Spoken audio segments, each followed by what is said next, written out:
A taça de vinho tremeu na minha mão quando Eduardo se levantou da cadeira.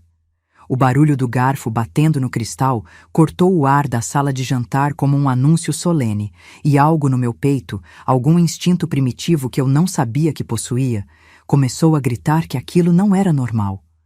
Todos os olhos se voltaram para ele. A mãe dele, Dona Marlene, sorriu com expectativa, provavelmente imaginando algum brinde romântico.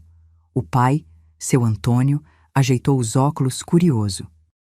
Os tios, primos, amigos, uns 15 convidados ao todo, pararam de comer a sobremesa e prestaram atenção. E então Eduardo abriu a boca e meu mundo desabou. Cansei. A voz dele saiu clara, alta demais para aquele espaço. O casamento está cancelado. Eu não te amo mais. O silêncio que se seguiu não foi imediato. Houve um segundo, talvez 2, de incompreensão coletiva, como se o cérebro de cada pessoa ali precisasse traduzir o que acabara de ouvir. Depois, o silêncio veio, pesado, sufocante, opressor. Senti meu rosto queimar instantaneamente, como se alguém tivesse acendido uma tocha bem na frente da minha pele. O coração disparou num ritmo irregular, doloroso. A garganta fechou, impedindo qualquer som de sair. Meus dedos apertaram o guardanapo no colo com tanta força que senti a unha cravar na palma da mão através do tecido. Todo mundo estava olhando para mim. Esperando. Esperando o quê? Um grito? Um choro? Um colapso? Algo dentro de mim simplesmente travou. Como se meu cérebro tivesse ativado um modo de sobrevivência que eu não conhecia. Respirei fundo, o ar entrando queimando, e forcei meus lábios a se curvarem num sorriso. Um sorriso que doía. Um sorriso que custava cada grama de dignidade que eu ainda conseguia raspar do fundo da alma. Obrigada por ser honesto. As palavras saíram, e eu mesma não acreditei que tinha conseguido dizê-las. Vi a expressão de Eduardo mudar. A sobrancelha se franziu levemente. Aquela não era a reação que ele esperava. Percebi isso no jeito que os ombros dele se retesaram, na forma como os olhos se estreitaram por uma fração de segundo. Ele tinha esperado uma cena. Esperado gritos. Esperado que eu me quebrasse ali, na frente de todo mundo. Mas eu não ia dar a ele esse prazer. Com uma calma que eu não sabia que possuía, puxei o anel do dedo esquerdo. O anel de noivado que ele tinha me dado 6 meses atrás, naquela noite romântica no restaurante chique de Campinas. Anel de diamante que brilhava sob a luz amarelada do lustre da sala de jantar dos pais dele. Coloquei dentro da bolsa com um gesto tão natural quanto se estivesse guardando um batom. Inclusive, levantei os olhos e o encarei diretamente. Acho que vou fazer uma festa de livramento. Alguém riu. Não sei quem. Uma risada nervosa, abafada, como se não tivesse certeza se era permitido achar graça naquilo. Eduardo piscou, a boca se abrindo ligeiramente, como se estivesse prestes a dizer algo, mas as palavras não vieram. Eu me levantei. As pernas tremiam sob a saia, mas me forcei a andar firme. Me despedi de Dona Marlene, que estava pálida, de boca aberta, com um beijo no rosto. Cumprimentei seu Antônio com um aceno educado. Olhei para os convidados e disse simplesmente: "Muito obrigada pelo jantar, tenha uma ótima noite." E saí. Se você está me ouvindo agora, deixe um comentário dizendo de que cidade você é e que horas está assistindo. E se você gosta de histórias de superação e empoderamento feminino, se inscreva no canal. Acredite, o que vem pela frente você não vai querer perder. Meu nome é Larissa Monteiro. Tenho 31 anos, nasci e cresci em São Paulo, capital. Sempre fui aquela mulher organizada, responsável, que fazia planos e seguia cronogramas. Não era descolada nem rebelde. Era a filha que não dava trabalho, a funcionária que entregava projetos no prazo, a namorada que lembrava de todos os aniversários. Conheci Eduardo quando eu tinha 27 anos. Ele era gerente comercial numa empresa de tecnologia em Campinas, 3 anos mais velho que eu, cabelo sempre bem cortado, barba sempre aparada, roupas sempre passadas. Parecia um homem sério, confiável, o tipo de homem que as mães aprovam, e a minha mãe aprovou, muito. Larissa, esse rapaz tem futuro, ela dizia, toda vez que eu mencionava o nome dele. Olha que família estruturada, que educação. Começamos a namorar devagar. Jantares aos fins de semana, cinema às quintas-feiras, viagens curtas nos feriados, tudo previsível, tudo seguro. Aos poucos, fui me mudando mentalmente para Campinas. Comecei a considerar pedir transferência no trabalho, pensar em apartamentos, imaginar uma vida nova. Eduardo falava sobre casamento com uma naturalidade que me fazia acreditar que estávamos construindo algo sólido. E então, há 6 meses, ele pediu minha mão. Foi numa sexta-feira à noite, num restaurante italiano em Campinas. Velas na mesa. Vinho caro. Ele se ajoelhou, e eu jurava que tinha visto lágrimas nos olhos dele. Disse que eu era a mulher da vida dele, que queria construir um futuro comigo. Eu disse sim, sem nem precisar pensar. Marcamos o casamento para dali a 8 meses.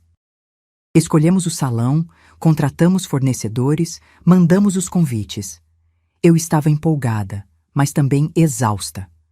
Organizar um casamento enquanto trabalhava em tempo integral e ainda fazia a ponte entre São Paulo e Campinas estava me consumindo aos poucos. Mas valia a pena, eu pensava.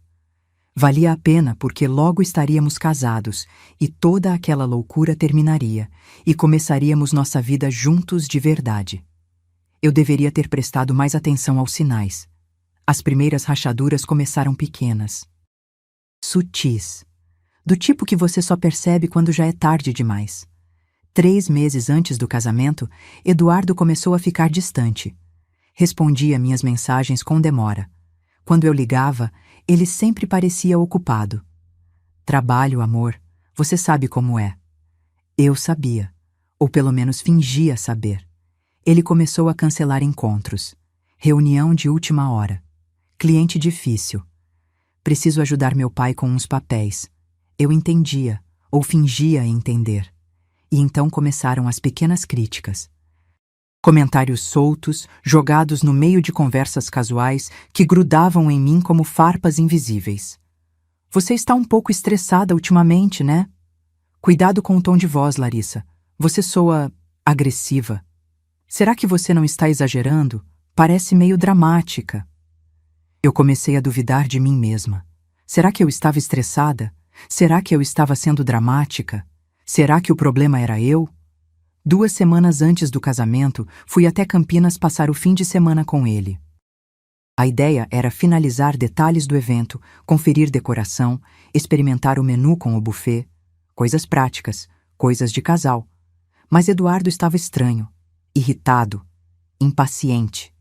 Estávamos no apartamento dele, sentados no sofá, tentando decidir entre 2 opções de arranjo floral, quando ele explodiu. Caramba, Larissa, você não consegue tomar uma decisão sozinha? Precisa da minha opinião para tudo? Pisquei, desconcertada. Ele tinha sido categórico sobre querer participar de todas as decisões. Tinha reclamado quando eu escolhi algo sem consultá-lo. Mas você pediu para eu não decidir nada sem você. E agora eu estou pedindo para você ter mais autonomia. A voz dele subiu de tom. Você é adulta, Larissa. Para de agir como se precisasse de validação o tempo todo. Senti as lágrimas queimarem nos olhos, mas me segurei. Não ia chorar. Não ia dar a ele a satisfação de me ver quebrada. Tá bom, murmurei, recolhendo os papéis da mesa de centro. Eu decido. Ele bufou, pegou a jaqueta e saiu sem dizer para onde ia. Voltou 3 horas depois, como se nada tivesse acontecido, e não mencionou a discussão. Eu também não mencionei, mas guardei aquilo. Guardei como guardo tudo, num canto apertado do peito, onde fica doendo baixinho, sem fazer muito barulho. O jantar na casa dos pais dele tinha sido ideia da dona Marlene.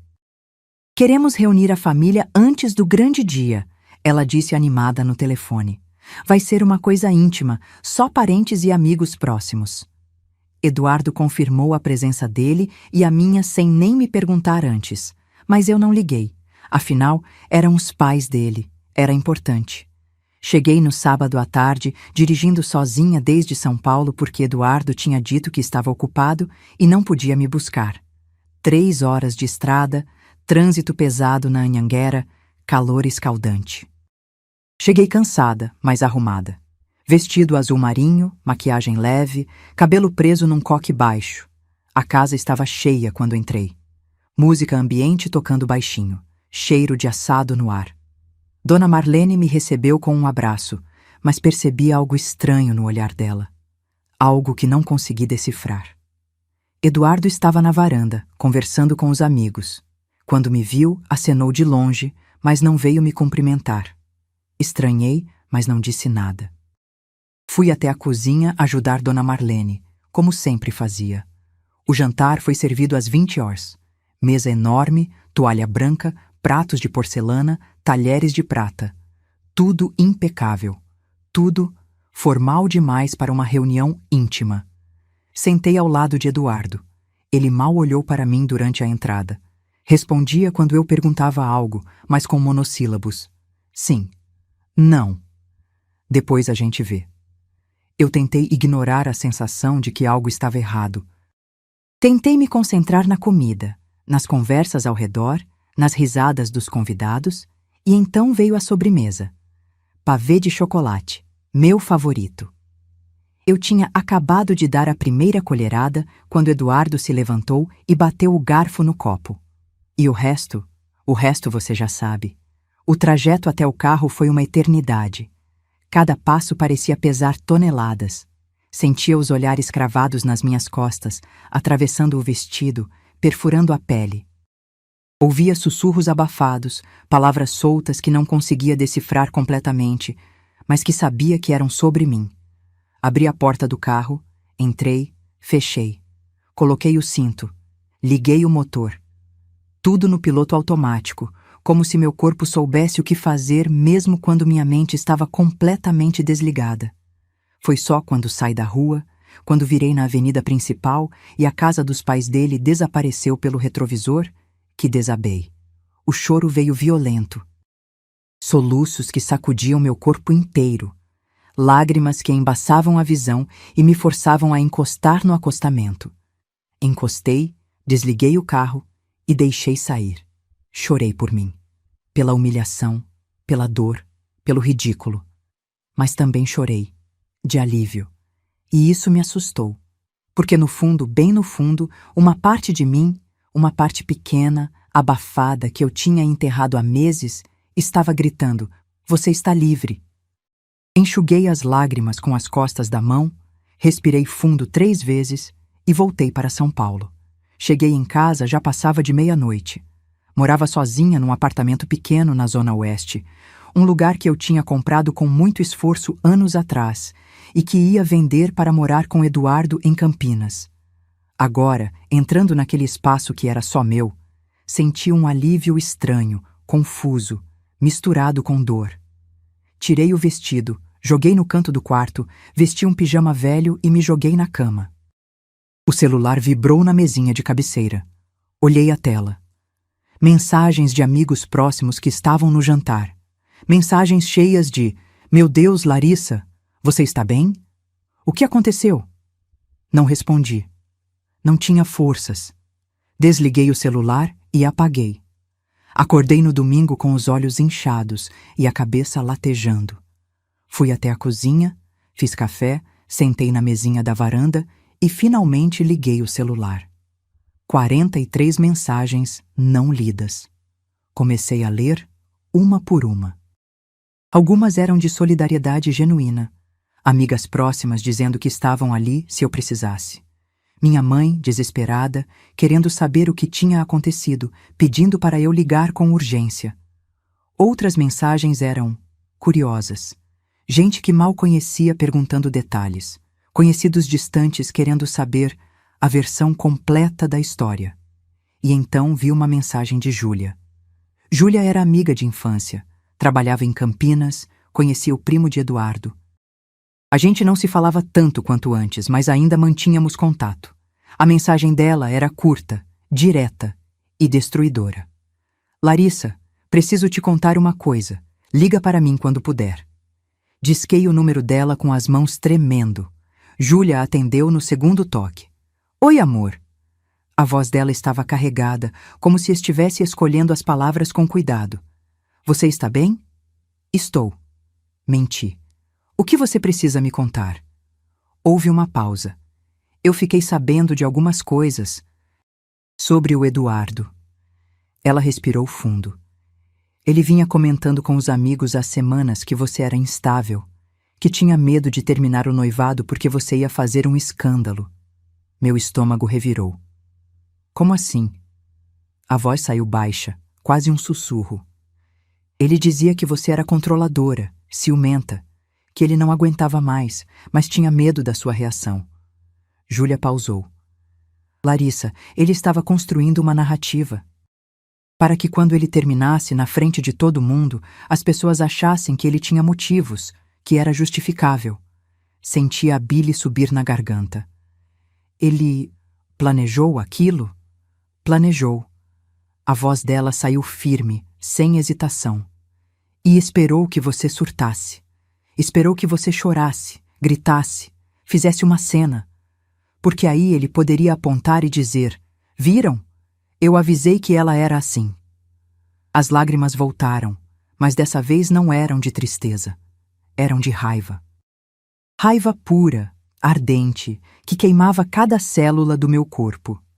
Terminei a ligação com Júlia pouco depois, agradecendo pela honestidade, e fiquei ali, sentada na varanda, olhando para o horizonte sem enxergar nada.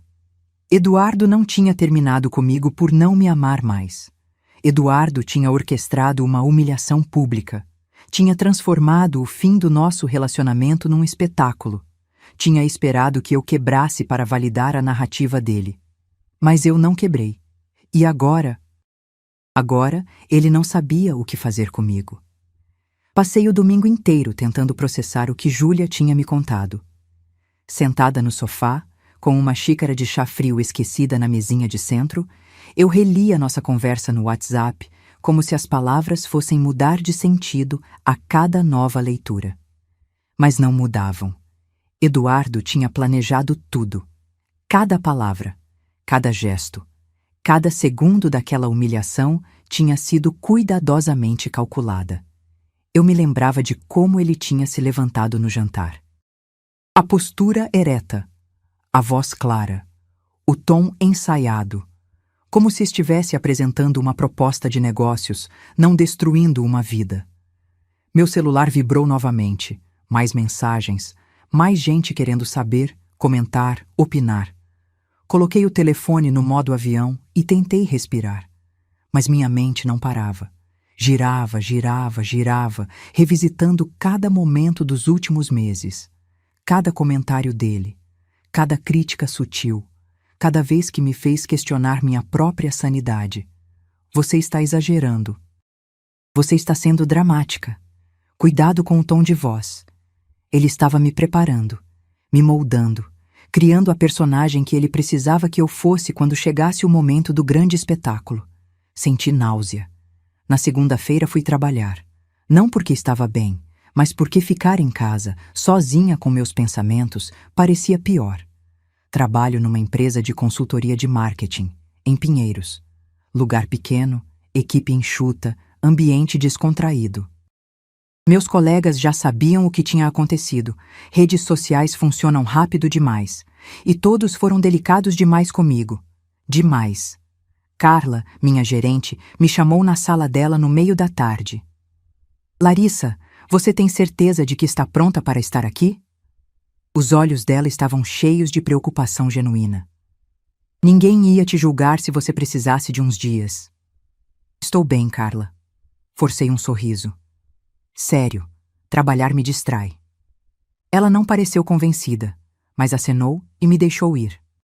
Voltei para minha mesa, abri o laptop e tentei focar nos relatórios que precisava entregar. Mas a cada 5 minutos, minha mente voltava para Eduardo. Para aquele jantar. Para a expressão dele quando eu não surtei. Ele esperava que eu quebrasse. E eu não quebrei. Isso o pegou desprevenido. E de alguma forma estranha e torta, isso me dava uma sensação de poder. Na terça-feira, recebi uma ligação de Dona Marlene. Hesitei antes de atender. Parte de mim queria ignorar, bloquear o número, fingir que aquela família não existia mais na minha vida. Mas outra parte, a parte educada, a parte que sempre foi certinha demais, não conseguia ser rude com uma mulher que sempre tinha sido gentil comigo. Atendi. Larissa, querida. A voz dela saiu carregada, trêmula. Eu não sei o que dizer. Fiquei em silêncio. Deixei o silêncio preencher o espaço entre nós, pesado e desconfortável. O Eduardo... Ela respirou fundo. Ele não está bem. Está confuso. Acho que ele não sabia o que estava fazendo. Algo dentro de mim estalou. Dona Marlene, com todo respeito, minha voz saiu mais fria do que eu pretendia. Seu filho sabia exatamente o que estava fazendo. Ele planejou aquilo, orquestrou, esperou o momento certo, com testemunhas, para me humilhar publicamente. Silêncio do outro lado da linha.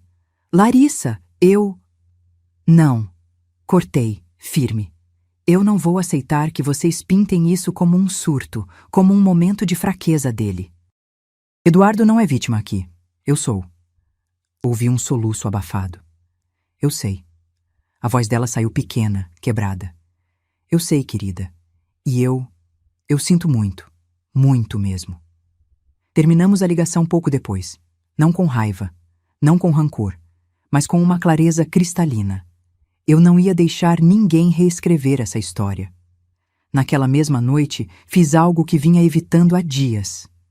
Abri o e-mail compartilhado que Eduardo e eu usávamos para organizar o casamento. Precisava cancelar tudo. Fornecedores, buffet, decoração, banda, fotógrafo. A lista era enorme e cada nome nela era uma facada no estômago. Comecei pelos mais urgentes. Liguei para o buffet, expliquei a situação, cancelei. A atendente foi compreensiva, disse que não ia cobrar multa. Liguei para a banda. Mesma coisa. Liguei para o fotógrafo. E foi quando, mexendo nos e-mails antigos para encontrar contratos, vi algo que me fez congelar. Uma pasta chamada Grupo. Cliquei. Dentro havia screenshots de conversas. Conversas de um grupo de WhatsApp que eu não conhecia. Um grupo chamado Operação Liberdade. Li a primeira mensagem. Mateus, amigo de Eduardo. Hoje é o dia, irmão. Você tem certeza? Eduardo. Total. Já cansei de fingir. Vou acabar com isso de uma vez. Felipe, outro amigo. Na frente de todo mundo? Eduardo. Exatamente. Quanto mais gente, melhor. Assim, ela não vai poder distorcer depois. Meu estômago embrulhou. Continuei lendo. Mateus. E se ela surtar? Eduardo. Ela vai surtar. É exatamente isso que eu quero. Aí todo mundo vai ver que eu estava certo sobre ela. Felipe. Cara, isso não é meio pesado? Eduardo. Pesado é aguentar ela me cobrando, me controlando, me sufocando. Ela precisa de uma lição. As lágrimas queimavam nos meus olhos, mas eu não conseguia parar de ler. Mateus. E se ela não fizer escândalo? Eduardo. Impossível. Você não conhece a Larissa. Ela é dramática. Vai chorar, vai gritar, vai fazer cena. E eu vou estar lá, calmo, mostrando para todo mundo quem eu realmente sou, a vítima. Fechei o laptop com tanta força que a tela tremeu. Levantei, fui até o banheiro e vomitei. Fiquei acordada a noite toda. Não conseguia desligar o cérebro.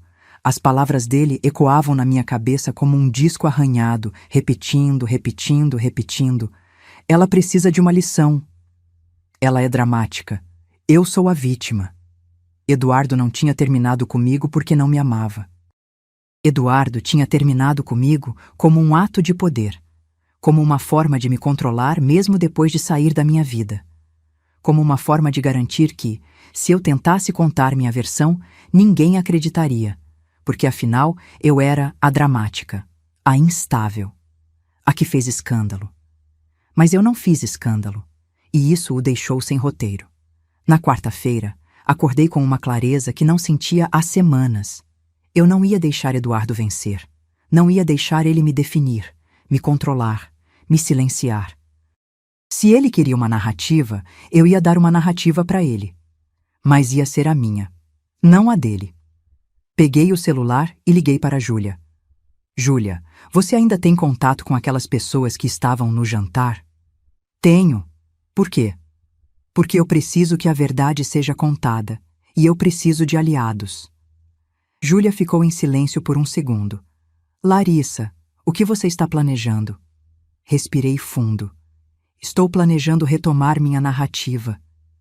Nas semanas seguintes, fiz algo que nunca imaginei ser capaz de fazer. Investiguei minha própria vida. Revirei e-mails, mensagens antigas, conversas que eu tinha esquecido. Tudo que pudesse me dar clareza sobre quando, exatamente, Eduardo tinha começado a construir essa narrativa contra mim. E descobri coisas que me fizeram questionar tudo. Encontrei mensagens dele para amigos, meses antes do término, reclamando de mim. Ela é controladora. Ela não me dá espaço. Ela é instável. Mas quando comparei com os fatos, nada batia. Quando eu perguntava sobre os planos do casamento, ele dizia que eu era controladora. Quando eu sugeria um fim de semana sozinhos, ele dizia que eu não dava espaço. Quando eu expressava qualquer emoção, frustração, tristeza, cansaço, ele dizia que eu era instável.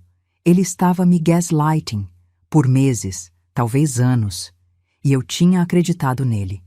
Conversei com Júlia várias vezes naquela semana. Ela me conectou com pessoas que estavam no jantar, pessoas que eram neutras, que não tinham um lado definido, e eu contei minha versão. Calma, sem exageros, sem drama. Mostrei os screenshots do grupo Operação Liberdade. Mostrei as mensagens dele. Mostrei o padrão de comportamento. Não pedi que ninguém ficasse do meu lado. Apenas pedi que conhecessem a verdade. E, aos poucos, a narrativa começou a mudar. Pessoas que tinham achado que eu era a ex-noiva louca que fez uma festa de vingança começaram a perceber que havia muito mais por trás. Pessoas que tinham simpatizado com Eduardo, coitado, teve coragem de terminar um relacionamento que não estava funcionando. Começaram a questionar. Espera, ele planejou aquilo? Ele queria que ela fizesse escândalo? Que tipo de pessoa faz isso?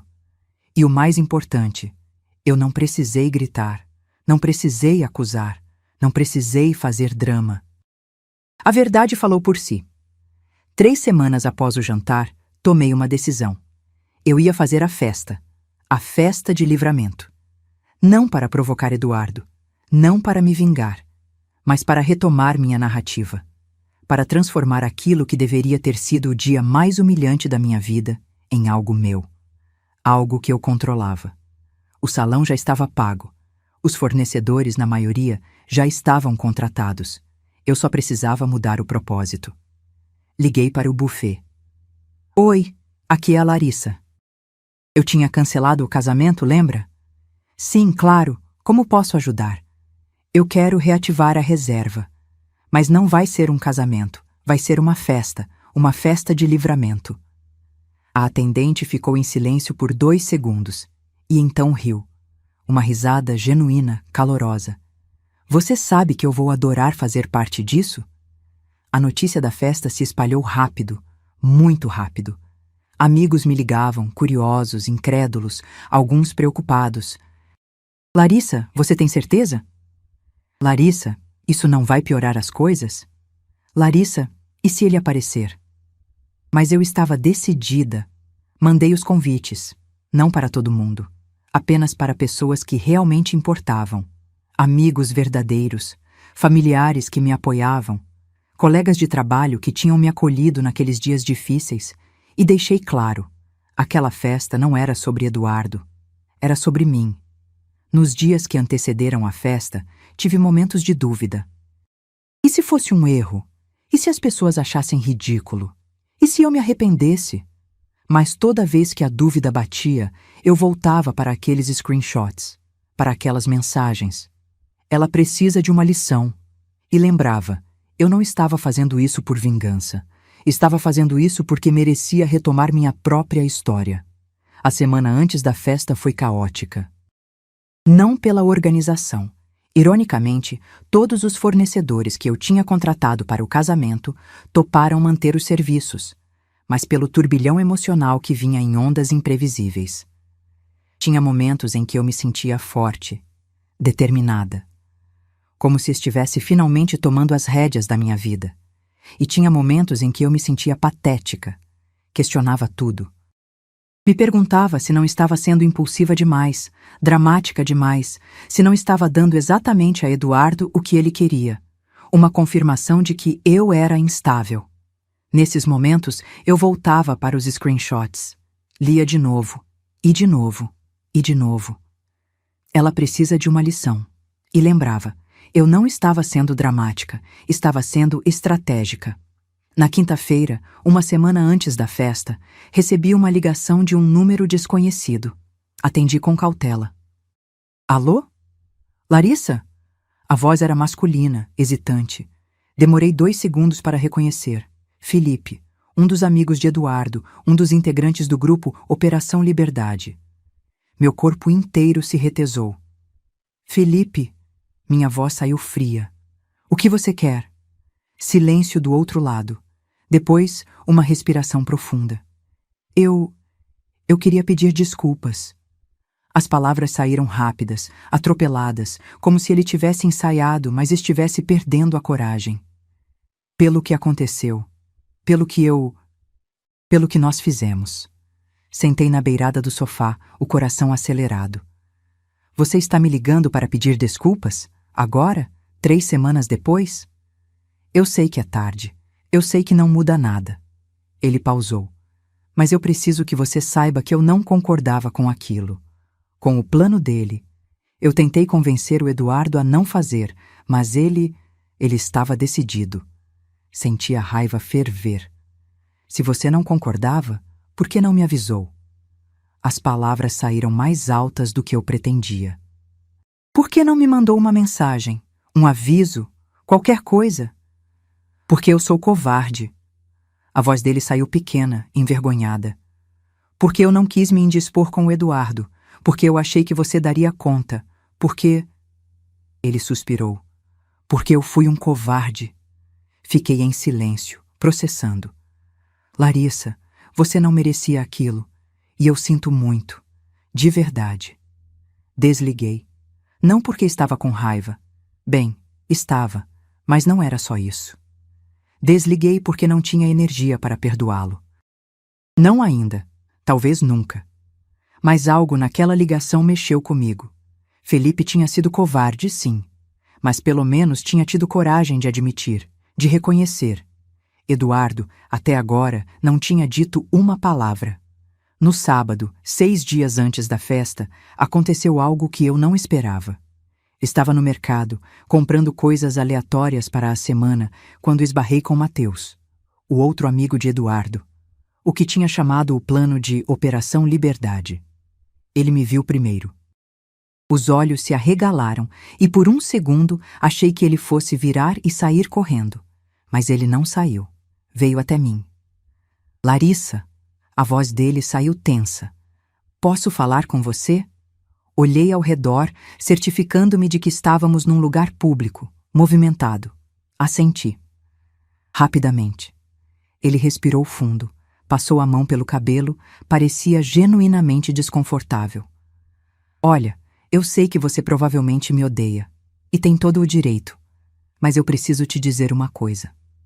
Cruzei os braços, esperando. O Eduardo, ele está desmoronando. Mateus evitou meu olhar. As pessoas estão descobrindo o que ele fez, estão se afastando dele, e ele não sabe lidar com isso. Senti uma pontada estranha no peito. Não era pena, não era satisfação. Era algo entre alívio e tristeza. Por que você está me contando isso?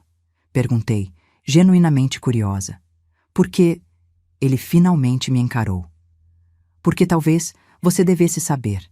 Caso ele tente fazer algo, caso ele apareça na sua festa, ele está... Não está bem, Larissa. Engoli seco. E você acha que eu deveria sentir pena dele? Não. Mateus balançou a cabeça. Não estou pedindo isso. Só estou te avisando. Para você se proteger. Naquela noite, não consegui dormir. Fiquei revirando na cama, pensando nas palavras de Mateus. Eduardo estava desmoronando. Parte de mim, a parte que ainda guardava vestígios daquela mulher que o amou, sentiu um aperto, um peso, uma tristeza confusa. Mas outra parte, a parte que tinha lido aquelas mensagens, que tinha visto a frieza com que ele planejou minha humilhação, não sentiu nada. Ele tinha feito uma escolha, e agora estava lidando com as consequências. Assim como eu estava lidando com as minhas. Na terça-feira, 3 dias antes da festa, liguei para minha mãe. Ela tinha ficado sabendo da festa, claro, eu mesma tinha contado, mas não tinha dito muito sobre o assunto. Minha mãe sempre foi do tipo que prefere evitar conflitos, que acredita que roupa suja se lava em casa. E eu sabia que ela não estava totalmente confortável com a ideia da festa. Mãe, preciso saber. Respirei fundo. Você acha que eu estou fazendo a coisa certa? Silêncio do outro lado da linha. Um silêncio longo, pesado. Filha? A voz dela saiu cansada. Eu não sei se é certo ou errado. Eu só sei que você precisa fazer o que te deixa em paz. Mas você acha que é exagero? Acha que eu deveria só seguir em frente? Outra pausa. Larissa, você sempre foi a filha que não dava trabalho, que fazia tudo certinho, que seguia as regras. Minha mãe suspirou. E eu sempre achei isso maravilhoso. Mas talvez seja a hora de você fazer algo por você, mesmo que os outros não entendam. Senti as lágrimas subirem. Obrigada, mãe. Só me promete uma coisa. A voz dela ficou firme. Não faça isso por vingança. Faça por você. Eu prometo. No dia seguinte, véspera da festa, acordei com uma mensagem no celular. Era de Eduardo. Meu estômago revirou só de ver o nome dele na tela. Hesitei antes de abrir. Parte de mim queria deletar sem ler, mas outra parte, a parte curiosa, a parte que ainda precisava de respostas. Clicou. Eduardo. Larissa, precisamos conversar. Esse circo que você está armando não vai mudar nada. Você continua sendo quem sempre foi. Li a mensagem 3 vezes. Cada palavra destilava veneno. Condescendência. Controle. Comecei a digitar uma resposta. Apaguei. Digitei de novo. Apaguei. E então percebi. Ele queria isso. Queria que eu respondesse. Queria me puxar de volta para o jogo dele. Bloqueei o número. A véspera da festa foi estranhamente calma. Confirmei detalhes com os fornecedores, revisei a lista de convidados, escolhi o vestido que ia usar. Um vestido vermelho, vibrante, nada discreto. À noite, sentei na varanda do apartamento com uma taça de vinho e olhei para o horizonte. Amanhã seria o dia em que eu retomaria minha narrativa, o dia em que transformaria a humilhação de Eduardo numa celebração minha. Mas no fundo, bem no fundo, ainda havia dúvida. E se desse errado? E se as pessoas achassem ridículo? E se Eduardo aparecesse e fizesse uma cena? Respirei fundo, fechei os olhos e lembrei das palavras da minha mãe. Faça por você. Na manhã da festa, acordei antes do alarme tocar. Coração acelerado, mão suando, estômago embrulhado. Levantei, tomei banho, fiz café. Tudo no piloto automático. O celular tocou. Era a Júlia. Pronta? Acho que sim. Você vai arrasar, Larissa. Eu sei que vai. Sorri pela primeira vez no dia. Obrigada, Ju, por tudo. Eu não fiz nada. Você que está sendo corajosa. Corajosa. A palavra ecoou na minha cabeça. Eu não me sentia corajosa. Me sentia assustada, vulnerável, exposta. Mas talvez coragem fosse isso. Fazer algo mesmo com medo. Mesmo sem ter certeza do resultado. Cheguei ao salão 2 horas antes do início. A equipe já estava lá, montando tudo. Balões, luzes, mesas, música. Tudo que deveria ter sido decoração de casamento agora era decoração de uma festa de livramento. Caminhei pelo espaço vazio, os passos ecoando no chão de madeira. Olhei para o palco onde deveria ter acontecido a cerimônia, para as mesas onde deveriam ter sentado familiares celebrando uma união. E senti paz. Não era o que eu tinha planejado. Não era o que eu imaginei para minha vida, mas era meu. totalmente meu. Os primeiros convidados começaram a chegar às 19 horas. Amigos, familiares, colegas de trabalho, todos com expressões entre curiosidade e solidariedade. Júlia foi uma das primeiras. Me abraçou apertado, sussurrou no meu ouvido: "Você está linda e você está certa." Outras pessoas chegaram. Cada uma me cumprimentava com palavras gentis, olhares compreensivos, algumas com lágrimas nos olhos. E então, lá pelas 20 horas, quando a festa já estava em pleno andamento, música tocando, gente dançando, risos enchendo o ar, ele apareceu. Eduardo, parado na entrada do salão, os olhos fixos em mim, a expressão indecifrável. Meu coração disparou. O ar pareceu sumir dos meus pulmões. Júlia me segurou pelo braço, tensa.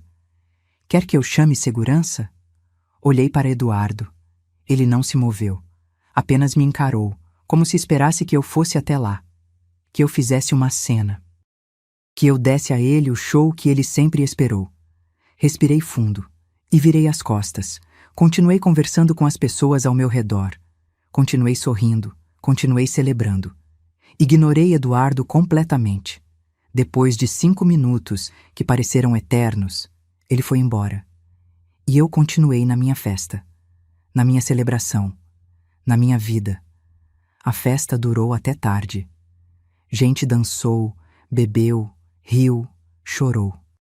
Algumas pessoas fizeram discursos improvisados, falando sobre superação, sobre força, sobre recomeços.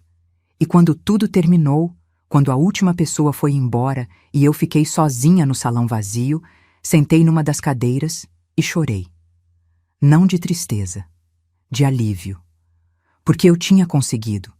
Tinha retomado minha narrativa, tinha transformado a humilhação em celebração. E pela primeira vez em meses, senti que estava no controle da minha própria história.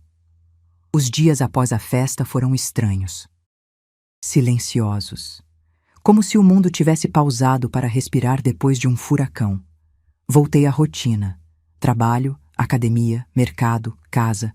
Mas tudo parecia diferente. As cores eram mais vivas, os sons mais nítidos. Era como se eu tivesse passado meses enxergando através de um vidro embaçado e finalmente alguém tivesse limpado. Mas a paz durou pouco. Na segunda-feira seguinte, recebi uma mensagem de Júlia. "Júlia, preciso te contar uma coisa. Liga para mim quando puder." Disquei imediatamente, o estômago já se apertando em antecipação. "O que foi?" "O Eduardo está espalhando que você está obcecada por ele." A voz dela saiu tensa. "Que você fez a festa só para chamar a atenção dele. Que você não consegue superar." Senti o sangue ferver. "É claro que ele está dizendo isso." "Tem mais." Júlia hesitou. "Ele está dizendo que você teve um surto, que está precisando de ajuda psicológica, que ele está preocupado com você." Ri. Uma risada seca, sem humor. "Ele está tentando virar a narrativa de novo." "Exatamente." Júlia suspirou. "E algumas pessoas estão acreditando. Não muitas, mas algumas."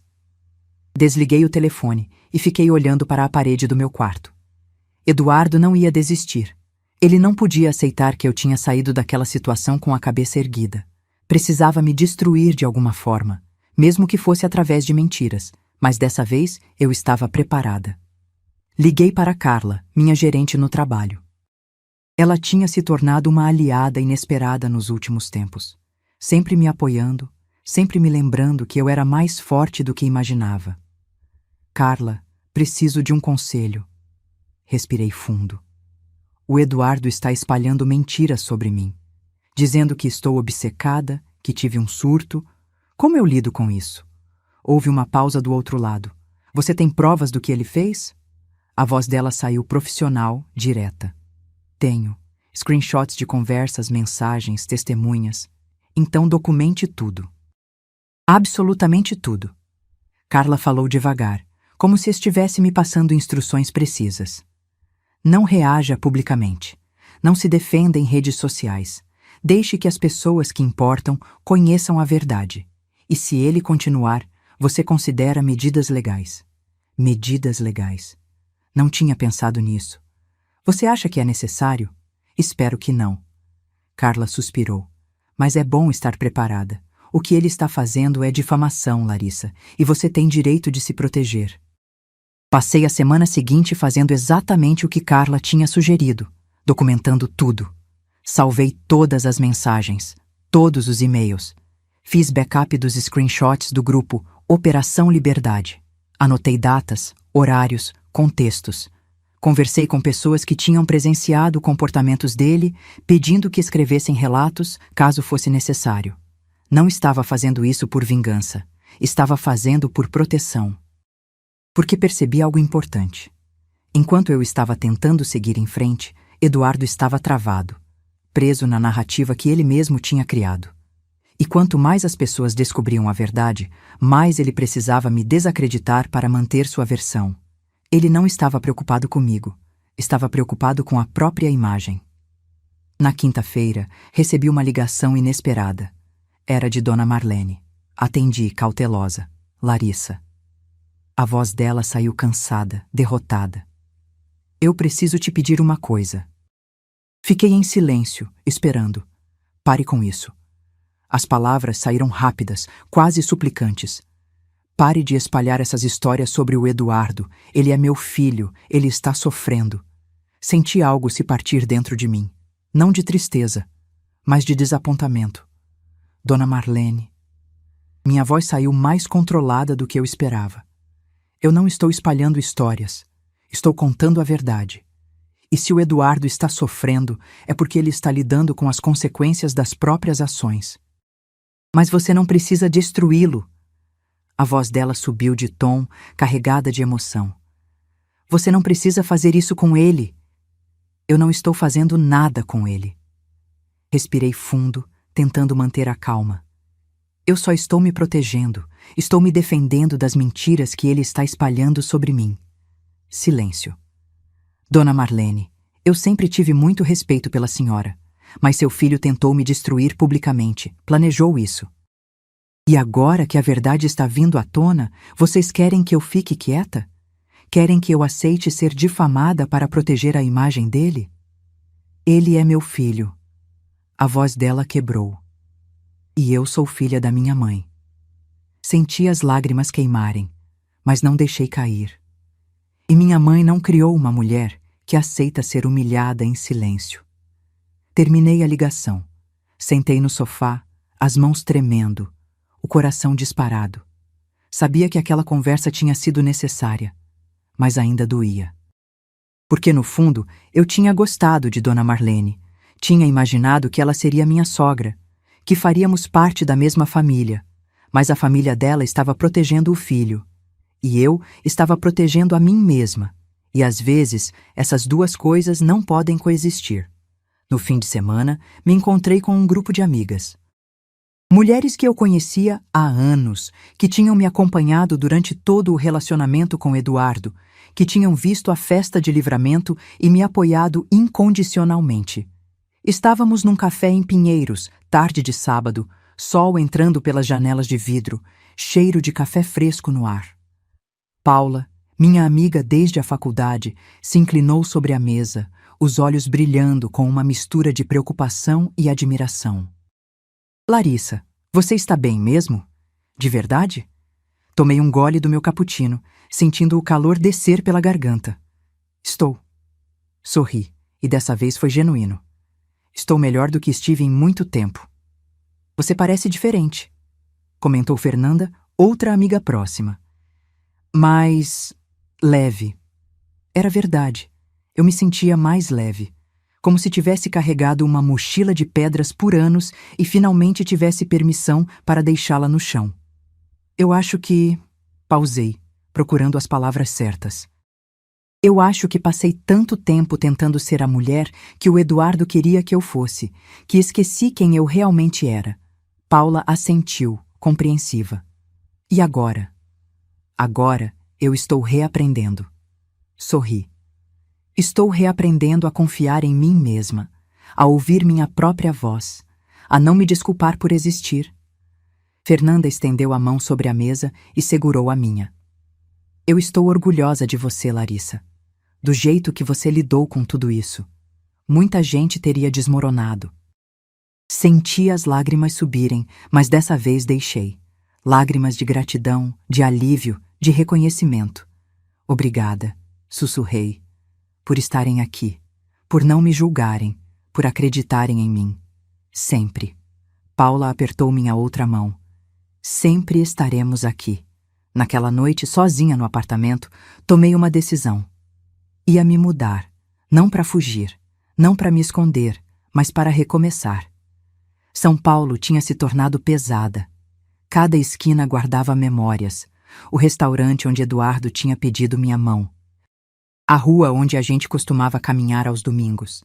O cinema onde assistimos nosso primeiro filme juntos. Eu precisava de um espaço novo, um lugar que fosse só meu, sem fantasmas do passado. Comecei a pesquisar oportunidades de trabalho em outras cidades.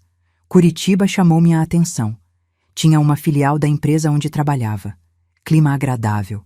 Distância suficiente de São Paulo para respirar, mas não tão longe que eu me sentisse isolada. Conversei com Carla. Ela apoiou imediatamente.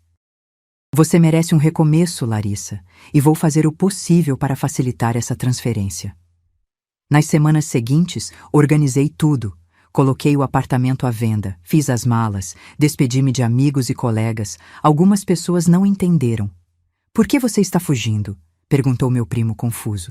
Você não fez nada de errado. Não estou fugindo. Corrigi, firme. Estou escolhendo. Estou escolhendo onde quero estar, quem quero ser, e era verdade. Pela primeira vez na vida, eu estava fazendo uma escolha por mim, não por pressão, não por expectativas, não para agradar ninguém. Por mim. Uma semana antes da mudança, aconteceu algo que eu não esperava. Eduardo pediu para me encontrar. A mensagem chegou por um número diferente. Ele sabia que eu tinha bloqueado o antigo. Número desconhecido. Larissa, sou eu. Preciso falar com você, cara a cara, por favor. Olhei para a mensagem por longos minutos. Parte de mim queria ignorar. Bloquear de novo. Seguir em frente. Mas outra parte, a parte que ainda precisava de fechamento, de respostas, de olhar nos olhos dele uma última vez, considerou. Respondi, eu. Café público, amanhã, 15 horas, Rua Augusta. Não vou sozinha. Ele. Tudo bem, obrigado. Liguei para Júlia imediatamente. Ele quer me encontrar. Você aceitou? A voz dela saiu tensa. Aceitei, mas num lugar público. E você vem comigo. Óbvio que eu vou. Júlia pausou. Larissa, você tem certeza disso? Não, respondi, honesta. Mas eu preciso fazer isso. Preciso olhar para ele uma última vez e saber que eu estou bem, que eu sobrevivi. O dia do encontro amanheceu nublado, com ameaça de chuva. Acordei com um nó no estômago, mas também com uma determinação estranha. Vesti uma roupa simples, jeans, blusa branca, tênis, nada elaborado. Não estava tentando impressionar ninguém. Júlia passou para me buscar às 14h30. No caminho, ela ficou me perguntando se eu estava bem, se tinha certeza, se queria voltar. Eu estou bem, Ju. Juro. Chegamos no café 15 minutos adiantadas. Escolhi uma mesa perto da janela, com visão clara da entrada. Júlia sentou na mesa ao lado, fingindo ler um livro, mas com os olhos sempre em mim. Eduardo chegou na hora exata. Pontual, como sempre. Ele parecia diferente. Mais magro. Barba por fazer. Olheiras profundas, roupas amarrotadas. Como se não tivesse dormido direito em semanas. Sentou na minha frente, as mãos trêmulas, os olhos evitando os meus. Oi. A voz dele saiu rouca. Oi. Respondi, neutra. Silêncio. Longo. Desconfortável. Finalmente, ele levantou os olhos. Eu estraguei tudo, não estraguei? As palavras saíram carregadas, quebradas. Não respondi. Apenas o encarei, esperando. Ele passou a mão pelo rosto, como se tentasse se recompor. Eu achei que você ia surtar naquele jantar. Achei que você ia fazer uma cena, e aí todo mundo ia ver que eu estava certo sobre você. Continuei em silêncio. Mas você não fez. Ele deu uma risada sem humor. Você não me deu o show que eu esperava. E isso me deixou perdido. Respirei fundo. Por que você fez aquilo, Eduardo? Minha voz saiu calma, mas firme. Por que você planejou me humilhar daquele jeito? Ele fechou os olhos como se a pergunta doesse fisicamente. Porque eu estava com medo. Abri os olhos de novo e vi lágrimas. Medo de terminar e você me fazer de vilão. Medo de perder o controle da situação. Medo de admitir que eu não era o homem que fingia ser. Então, você decidiu que era melhor me destruir antes que eu pudesse te expor? As palavras saíram mais duras do que eu pretendia. Eu não pensei nisso como destruição. Ele balançou a cabeça. Eu pensei que estava me protegendo. Me protegendo às minhas custas. Silêncio de novo. Você está certo, ele sussurrou. E eu sinto muito, muito mesmo. Olhei para ele, para aquele homem que eu tinha amado, que eu tinha imaginado construir uma vida junto, e senti nada, nem raiva, nem tristeza, nem rancor, apenas indiferença, e percebi, era isso que eu precisava. Não das desculpas dele, não da validação dele, mas da certeza de que eu tinha superado, de que ele não tinha mais poder sobre mim. Eu aceito suas desculpas, Eduardo. Levantei, peguei minha bolsa. Mas não te perdoo. Pelo menos não agora. Talvez nunca. E está tudo bem. Ele levantou também, desesperado. Larissa, por favor, eu estou me mudando para Curitiba. Cortei, firme. Vou recomeçar, longe de você, longe de tudo isso. E vou ser feliz, com ou sem seu arrependimento. Virei as costas e saí. Júlia me seguiu, e no caminho de volta para casa, ela perguntou: Como você está se sentindo? Sorri. Um sorriso verdadeiro, leve, livre. A mudança para Curitiba aconteceu num sábado de manhã, 2 semanas depois do encontro com Eduardo. O caminhão de mudança chegou às 8 horas. 2 homens simpáticos, uniformizados, começaram a carregar as caixas que eu tinha passado dias empacotando. Cada caixa era uma vida inteira sendo desmontada, reorganizada, preparada para um novo começo. Júlia, Paula e Fernanda apareceram para se despedir. Ficamos no apartamento vazio, já sem móveis, só paredes brancas ecoando nossas vozes, abraçadas, chorando e rindo ao mesmo tempo. Você vai arrasar em Curitiba. Paula enxugou as lágrimas com as costas da mão. E a gente vai te visitar, sempre. Vocês são as melhores amigas que alguém pode ter. Segurei as mãos delas, apertando forte. Obrigada por tudo, por me segurarem quando eu achei que ia cair. Você nunca caiu, Larissa. Fernanda sorriu através das lágrimas. Você cambaleou, mas não caiu. Nos abraçamos mais uma vez, longamente, antes que eu entrasse no carro e seguisse viagem. A estrada para Curitiba foi terapêutica. 6 horas dirigindo, música no rádio, paisagens mudando pela janela. A cada quilômetro, sentia São Paulo ficando para trás. E com São Paulo, ficava para trás o peso dos últimos meses. Cheguei em Curitiba no fim da tarde. O apartamento que eu tinha alugado ficava num bairro tranquilo, arborizado, com ruas largas e prédios baixos. Nada parecido com a agitação de São Paulo. Subi até o 4º andar, abri a porta e respirei fundo. Aquele espaço era meu. Totalmente meu. Sem memórias, sem fantasmas, sem sombras do passado. Era um recomeço de verdade. Os primeiros dias foram de adaptação. Desempacotar caixas, conhecer o bairro, descobrir onde ficava o mercado, a farmácia, a padaria. Começar no novo escritório da empresa, conhecer colegas novos, aprender dinâmicas diferentes. Tudo era estranho, mas era uma estranheza boa, desafiadora, estimulante. 1 semana depois da mudança, estava tomando café num café pequeno, perto do trabalho, quando uma mulher se aproximou da minha mesa. Com licença, esse lugar está ocupado? Ela apontou para a cadeira vazia na frente de mim. O café estava cheio. Assenti. Fique à vontade. Ela sentou, pediu um cappuccino e ficamos alguns minutos em silêncio confortável.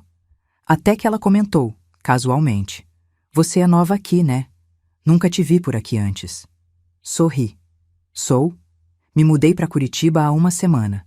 "De onde?" "São Paulo." "Nossa, mudança grande." Ela estendeu a mão.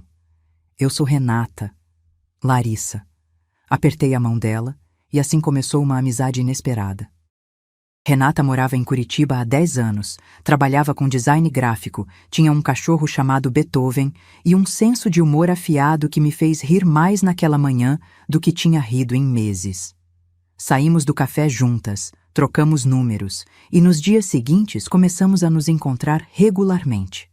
Ela me mostrou a cidade, me apresentou outros amigos, me incluiu em grupos, eventos, jantares, e aos poucos eu comecei a construir uma vida nova.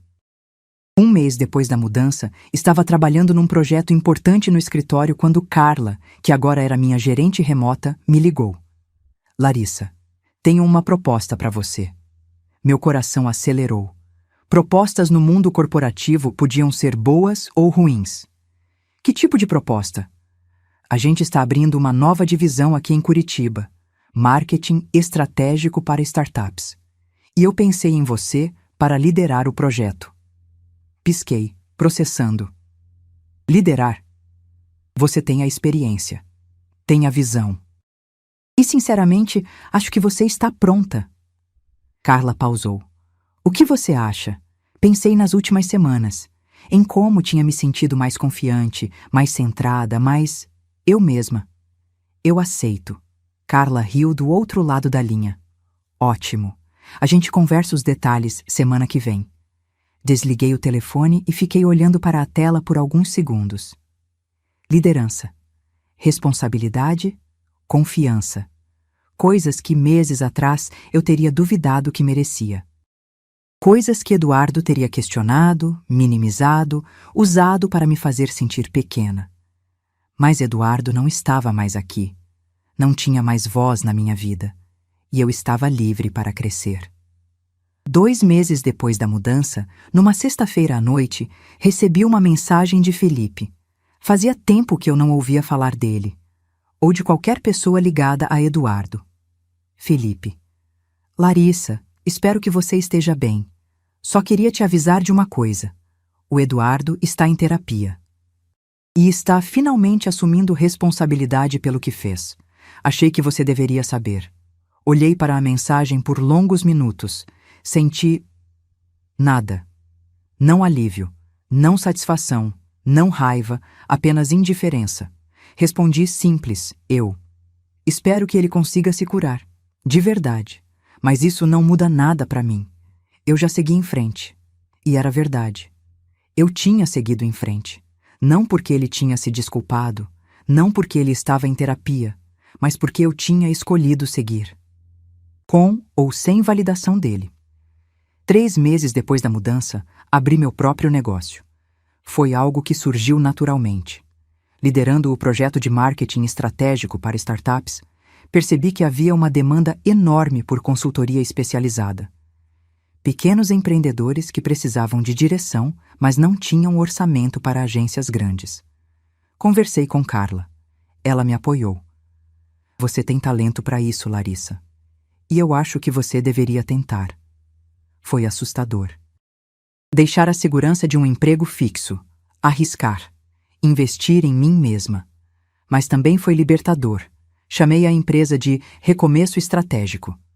Um nome que significava muito mais do que marketing. Significava tudo que eu tinha vivido, tudo que tinha aprendido. Nos primeiros meses foi difícil, poucos clientes, noites sem dormir, dúvidas constantes. Mas aos poucos o negócio cresceu. Clientes indicaram outros clientes, projetos se multiplicaram. E em 6 meses eu tinha uma carteira sólida, uma reputação crescente e uma satisfação profissional que nunca tinha sentido antes. 4 meses depois da mudança, numa tarde de domingo, estava caminhando no Parque Barigui com Renata e Beethoven quando meu celular tocou. Era um número desconhecido de São Paulo. Hesitei antes de atender. "Alô? Larissa?" A voz era feminina hesitante. Demorei alguns segundos para reconhecer. Dona Marlene. Meu estômago se apertou. Oi, Dona Marlene. Silêncio do outro lado. Respiração pesada. Eu queria te pedir desculpas. As palavras saíram rápidas, carregadas de emoção. Pelo que eu disse, pela forma como reagi. Você não merecia aquilo. Parei de caminhar. Renata me olhou preocupada, mas fiz um gesto para ela continuar. Eu só estava tentando proteger meu filho. A voz dela quebrou. Mas eu deveria ter te protegido também. Você ia ser minha nora. Você ia fazer parte da minha família. E eu te abandonei quando você mais precisava. Senti as lágrimas queimarem, mas não caírem. Dona Marlene. Minha voz saiu suave. Eu entendo. Você é mãe dele. Era natural que ficasse do lado dele. Mas isso não estava certo. Ela soluçou. E eu sinto muito, muito mesmo. Respirei fundo. Eu aceito suas desculpas. E eu não guardo rancor da senhora. De verdade. Como você está? Ela perguntou, a voz ainda trêmula. Estou bem. Sorri, mesmo sabendo que ela não podia ver. Estou em Curitiba. Tenho meu próprio negócio. Estou feliz. Ouvi um soluço abafado do outro lado. Eu estou feliz por você, Larissa. Você sempre foi uma menina especial. Obrigada, Dona Marlene, pela ligação e pelo pedido de desculpas. Terminamos a conversa pouco depois. Guardei o celular no bolso e continuei caminhando. Renata me alcançou. Tudo bem? Tudo. Assenti. Tudo bem de verdade. 6 meses depois da mudança, olhei ao redor do meu apartamento, já decorado, já com cara de lar, e senti uma paz profunda. Tinha conquistado tanta coisa nesses meses. Profissionalmente, pessoalmente, emocionalmente.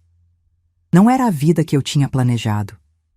Não era o futuro que eu tinha imaginado quando estava com Eduardo, mas era melhor, muito melhor, porque era meu, genuinamente meu. Construído pelas minhas escolhas, pelos meus erros, pelas minhas vitórias. Eduardo tinha tentado me quebrar. Tinha orquestrado minha humilhação pública. Tinha esperado que eu desmoronasse. Mas eu não desmoronei. Me levantei. Me reinventei. Me fortaleci. E agora, olhando para trás, conseguia ver algo que não via na época. Aquele jantar, aquela humilhação pública, tinha sido a melhor coisa que já tinha me acontecido. Porque me libertou, me mostrou quem eu realmente era, me deu a coragem de recomeçar. 1 ano depois do jantar, acordei numa manhã de sábado com o sol entrando pela janela do quarto, aquecendo meu rosto. Espreguicei, sorrindo sem motivo específico, apenas porque era um dia bonito e eu estava viva. Minha vida em Curitiba tinha se consolidado de uma forma que eu nunca imaginei possível. O negócio estava prosperando. Tinha contratado 2 assistentes e estava considerando expandir para um escritório físico. Meu círculo social tinha crescido organicamente. Renata, outros empreendedores que conhecia em eventos, vizinhos do prédio que se tornaram amigos. Mas mais importante que tudo isso, eu tinha me reencontrado. Levantei, fiz café, sentei na varanda do apartamento com uma xícara fumegante e meu notebook. Tinha o hábito de começar os sábados, revisando a semana, planejando a próxima, organizando pensamentos. Abri meu e-mail pessoal e vi uma mensagem que me fez pausar. Era de Júlia. Assunto: você precisa ver isso. Abri curiosa. Júlia tinha anexado um link para uma postagem em rede social. Eduardo tinha escrito um texto longo. Público. Hesitei. Parte de mim queria fechar o e-mail e seguir com meu dia. Mas a curiosidade venceu. Cliquei. O texto de Eduardo era surpreendente. Ele falava abertamente sobre o que tinha feito, sobre como tinha orquestrado aquele jantar, sobre como tinha tentado me humilhar, sobre como tinha passado o ano seguinte em terapia, trabalhando suas questões de controle, seus medos, sua incapacidade de lidar com vulnerabilidade. Não era um pedido de desculpas direcionado a mim, e isso ele já tinha feito pessoalmente. Era mais uma confissão pública, Um reconhecimento de que tinha errado, uma tentativa de responsabilização. Eu passei muito tempo culpando outras pessoas pelos meus problemas, ele escreveu, mas a verdade é que eu era o problema. E quase destruí uma pessoa incrível no processo. Larissa, se você está lendo isso, obrigado por não ter desmoronado quando eu mais esperava. Você me ensinou o que significa dignidade. Fechei o notebook. Respirei fundo. Senti alívio. Não porque ele tinha me validado, mas porque ele finalmente tinha assumido responsabilidade. Não para me reconquistar, não para limpar sua imagem, mas porque parecia genuíno. E isso importava. Não para mim. Eu já tinha seguido em frente. Mas para outras pessoas que ele pudesse ter na vida. Para ele mesmo. Naquela tarde, encontrei com Renata para almoçar. Contei sobre o texto de Eduardo. E como você se sentiu? Ela perguntou, curiosa. Indiferente. Respondi, honesta. E isso é bom. Significa que eu realmente superei. Renata sorriu. Você sabe o que eu acho mais incrível na sua história? O quê? Que você não se tornou amarga. Ela segurou minha mão sobre a mesa. Muita gente passando pelo que você passou ficaria cheia de rancor, de raiva, de desconfiança. Mas você escolheu curar. Escolheu crescer. Senti os olhos marejarem. Eu tive ajuda, amigas incríveis, uma família que me apoiou, terapia, tempo. Mesmo assim, Renata apertou minha mão. Você fez as escolhas certas, e isso é mérito seu. 2 semanas depois, aconteceu algo inesperado. Estava apresentando uma palestra sobre empreendedorismo feminino num evento em Curitiba quando, ao final, uma mulher se aproximou de mim. Ela tinha uns 35 anos, olhos vermelhos, expressão quebrada.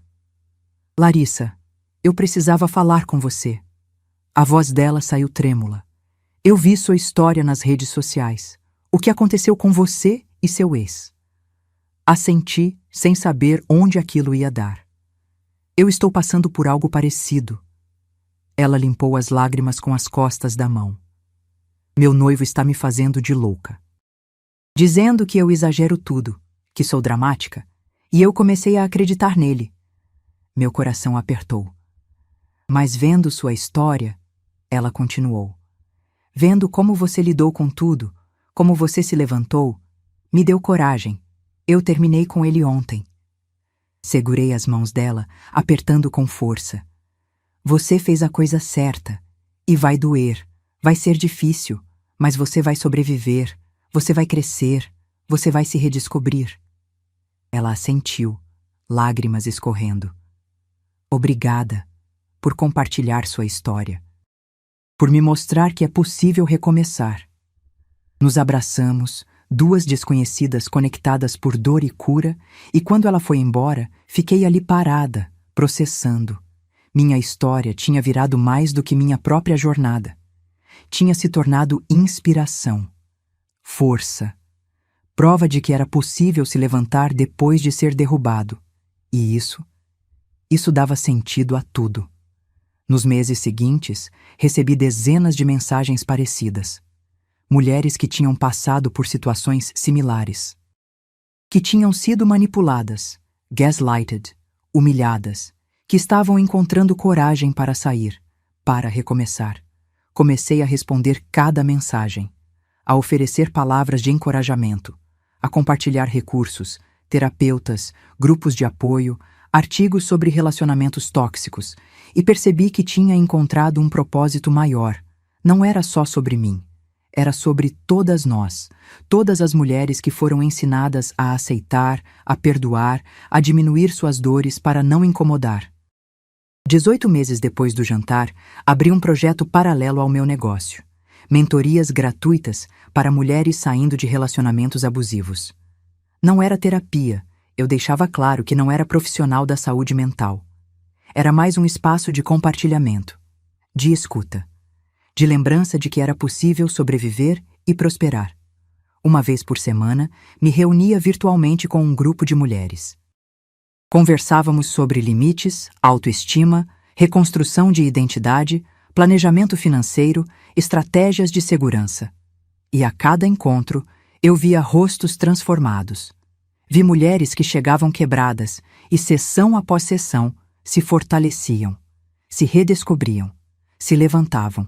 E isso me preenchia de uma forma que nenhum sucesso profissional jamais conseguiu. 2 anos depois do jantar, Paula, Fernanda e Júlia vieram me visitar em Curitiba. Passamos o fim de semana inteiro juntas. Rindo, relembrando, celebrando. No último dia, estávamos sentadas no meu apartamento, vinho na mão, música suave ao fundo, quando Paula comentou: "Larissa, você percebe como mudou?" "Como assim?" "Você está inteira", Fernanda completou. "Não sei explicar direito, mas você parece completa, como se todas as peças finalmente tivessem se encaixado." Pensei sobre isso. Era verdade. Eu me sentia inteira. Não porque tinha encontrado outro relacionamento, ainda estava solteira e estava bem com isso. Não porque tinha alcançado algum marco profissional específico, mas porque tinha feito as pazes comigo mesma. Eu acho que passei a vida inteira tentando ser o que os outros esperavam de mim.